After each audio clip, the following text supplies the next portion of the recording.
I understand the Western culture, and I understand where the problems are. How come this Islamophobia is growing, and specifically after 9/11? There are two landmark dates from where Islamophobia has grown. One was Salman Rushdie's book in 1989, roughly. And secondly, it was after 9/11. And how did this division, the suspicion take place? After 9/11, the word Islamic terrorism, Islamic radicalism.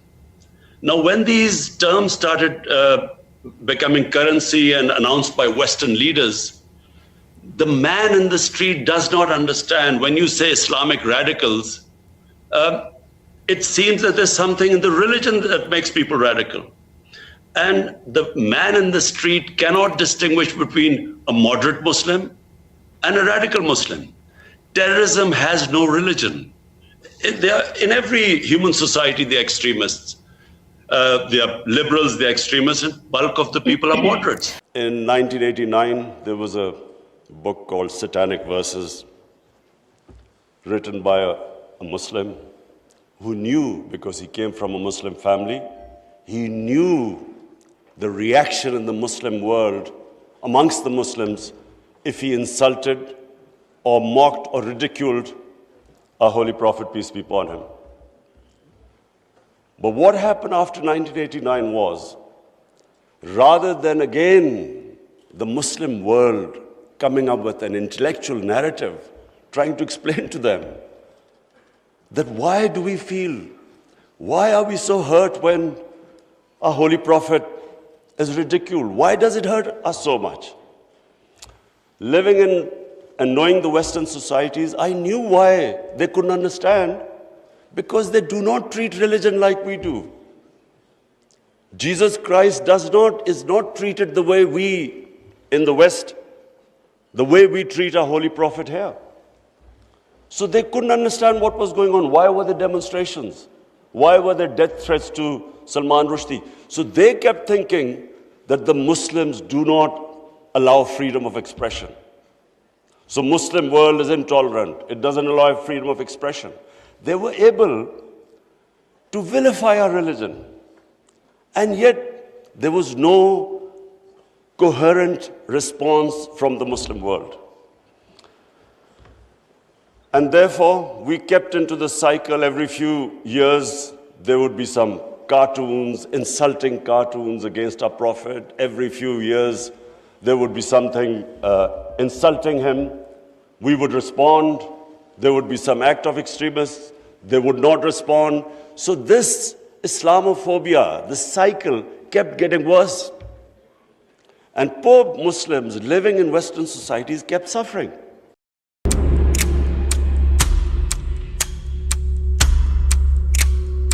In a world where Muslims were facing misunderstanding and growing prejudice, one leader rose to defend their honor.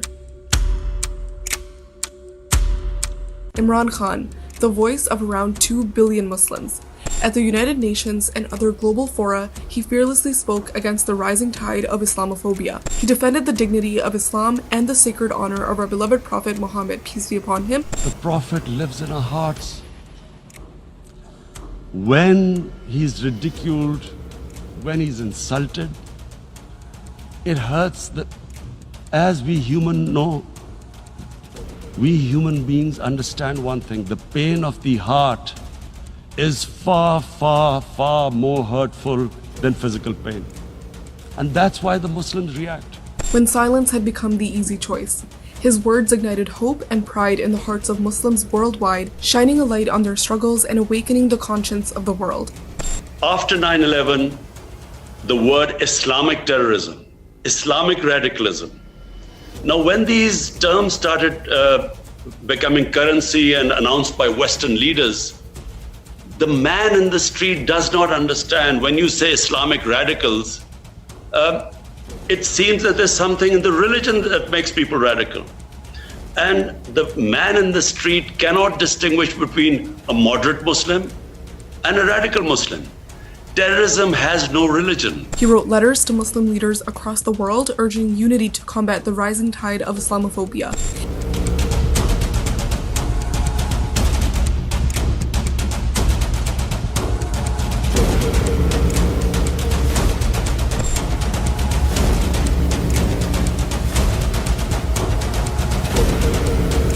His call for collective action echoed in every corner of the Ummah. Under his leadership, Pakistan had the privilege of hosting historic OIC sessions which united the Muslim world against Islamophobia. The Muslims do not allow freedom of expression. So Muslim world is intolerant. It doesn't allow freedom of expression. They were able to vilify our religion. And yet there was no coherent response from the Muslim world. And therefore, we kept into the cycle. Every few years, there would be some cartoons, insulting cartoons against our Prophet. Every few years, there would be something insulting him. We would respond. There would be some act of extremists. They would not respond. So this Islamophobia, this cycle kept getting worse. And poor Muslims living in Western societies kept suffering. Because of his unwavering courage and relentless efforts, this assembly should declare an international day, combat Islamophobia, and build a coalition to fight the scourge that splits humanity. March 15th is now recognized as the International Day to Combat Islamophobia, a historic milestone inspired by his vision, his voice, and his stand for truth. Imran Khan didn't just speak for a nation, he stood for an entire ummah. Do not use freedom of speech to cause us pain by insulting our holy prophet. That's all we want. A global leader who stood firm when it mattered most. He proved that when one man stands for justice, the world is compelled to listen.